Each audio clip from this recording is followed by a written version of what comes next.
Magluto tayo ngayon ng gelatin na cathedral window. Papakita ko sa inyo kung paano gawin yon. Usually, gumagawa talaga ako noon pag weekend sa Saturday or Sunday kasi paborito ng mga bata at saka ng misteryo. Gagawa muna tayo ng gelatin. So, grapes ito.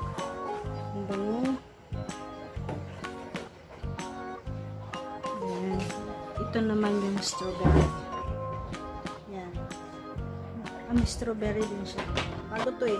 Mr. Gulaman na jelly powder, grape flavor.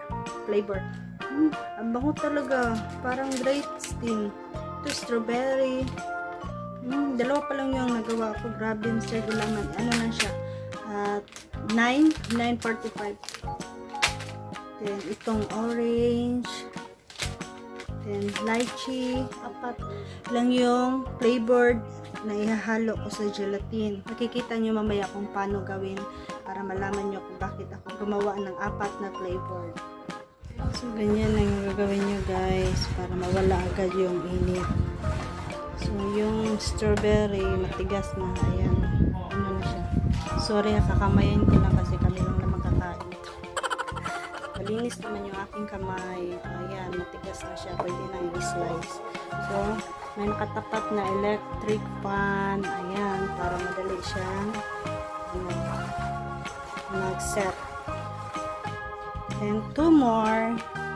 So, orange naman ang aking gagawin. Ito na yung mini-measurement niya para tama talaga yung paggawa ng gelatin. Next is orange flavor. Dissolve nyo na yan. 6 cup of water. Then, haluin hanggang sa matunaw. Itong orange, hindi siya masyadong amoy orange. Parang wala lang. Di katulad ng strawberry at saka grapes. Napaka natural ng amoy niya. Pero ito, hindi. Iwan ko lang kung anong lasa. Tingnan na natin yung lasa mamaya. Then, add nyo, pag natunaw na siya, add nyo ng 10 teaspoon of sugar. 4, 5, 6, 7, 8, 9, 10. So, yung instruction dito is 1 cup of white sugar. Ayaw ko ng sobrang tamis kasi mamaya lagyan din naman natin condensed milk. Yan. Caramel. So, ganito na yung color niya. Ganyan. And ayan. So, kailangan yung pagtyagaan muna ng paghalo-halo para matunaw. Nadidissolve talaga yung powder. Hindi talaga siya amoy orange. Color orange lang, pero hindi amoy orange. Tingnan natin yung mamaya kung anong lasa niya. Malalaman natin kung luto na yung gelatin pag nag-boiled na siya. Yung boiled talaga guys, yung kumukulo talaga. I-slice na natin yung strawberry kasi nakaset na naman siya. Tikman natin.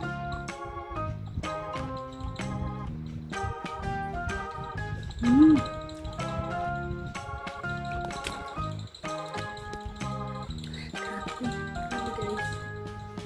Sarap, parang strawberry talaga. Yung lasa niya. Parang strawberry talaga siya. Parang ano, yung mga nabibili mong gelatin sa supermarket na jelly ace, ganun. Yung may mga flavored na jelly ace. Ganun yung lasa niya. Good job, Mr. Gulaman. Ano, 9.45 pesos. Ayan, nakadami yung magagawa mo. Namaya naman yung yung grapes pag nakaset. So ayan, tapos na yung naset na yung orange. So, tikman natin taste test tayo kung anong lasa niya kasi kanina hindi talaga siya amoy orange. Di katulad ng strawberry at saka yung grapes. Ito nga pala yung lychee guys. Lychee. Bango, amoy lychee talaga siya. Tikman din natin siya mamaya pag medyo matigas na. So, taste kami. Taste test sila.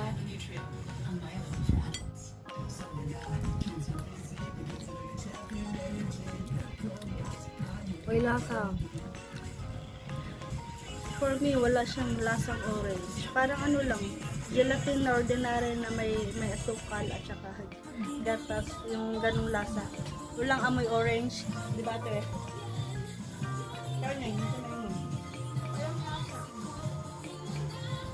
Yun lang. Sa orange, hindi ako bilib sa orange flavor nila. So mamaya, alam ko yung lychee, lasang lychee talaga kasi amoy lychee. So ito kanina nagdadalawang isip ako kasi hindi talaga siya amoy orange. Pero okay na rin.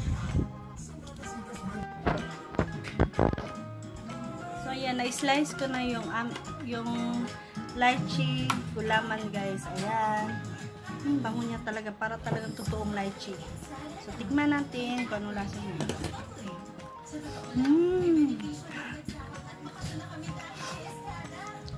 Grabe, ang sarap. Lychee. Ito, ano lasa? May bano. Ano ba no? Lychee yan. Nano lychee. Grabe, ang lychee talaga guys. Masya ka itong sa cocktail. Di ba? Para sa cocktail.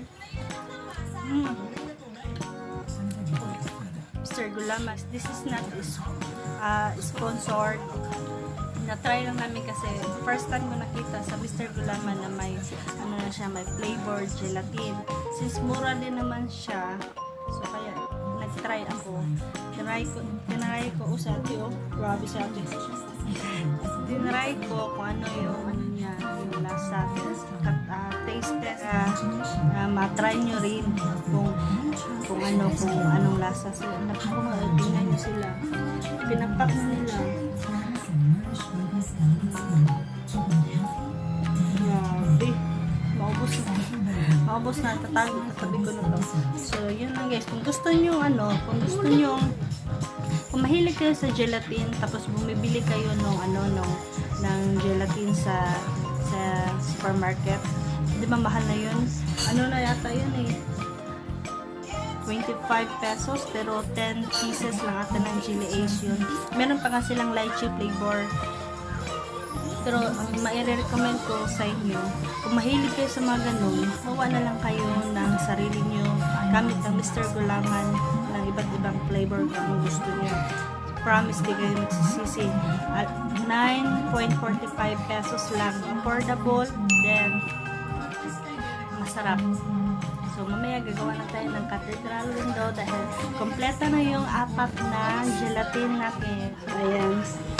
Dissolve na yung 1 pack of white unflavored gelatin dito sa 6 cups of water.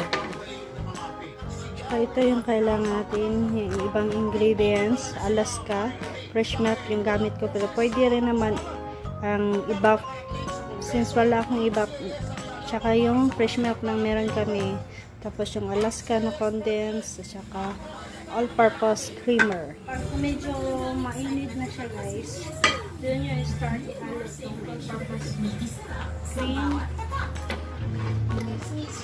Yung isang lata nito, isang sachet ng gelatin is, ng white gelatin isang lata ng all-purpose cream.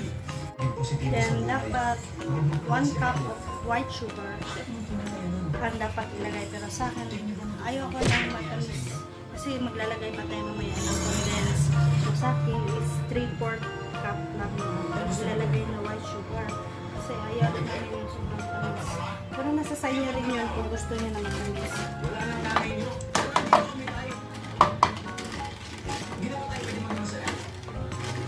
Condensed milk, Sa akin, wala akong specific na measurement.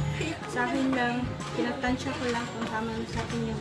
Ang importante kasi, ang gamit ito is yung tamis. So, sa akin, tama ang sinayos yun kasi may sugar na tayo. Kung may budget kayo, instead of water, yung i-dissolve sa gelatin powder, ito na yung gamitin nyo yung itong fresh milk. So, 5 cups of fresh milk. So, pwede na yun, mas masarap. Since wala budget tayo, 1 cup lang ng fresh milk kasi may flavor na naman eh. Only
actually, hindi pa talaga siya nakaset, guys.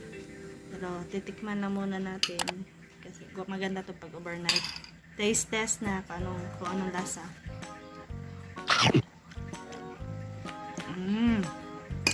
Sarap.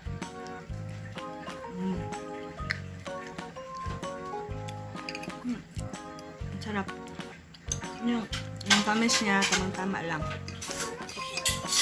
Yung ano,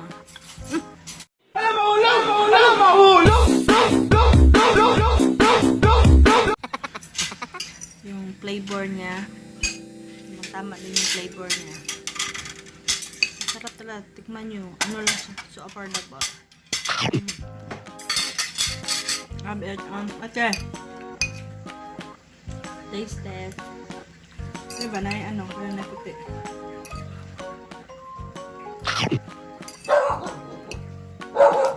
Sarap. Masarap siya, guys. Hmm? Masarap po siya. At i-try nyo para malaman nyo din yung lasa ng ano, ng aking ginawa. Thank you so much, guys.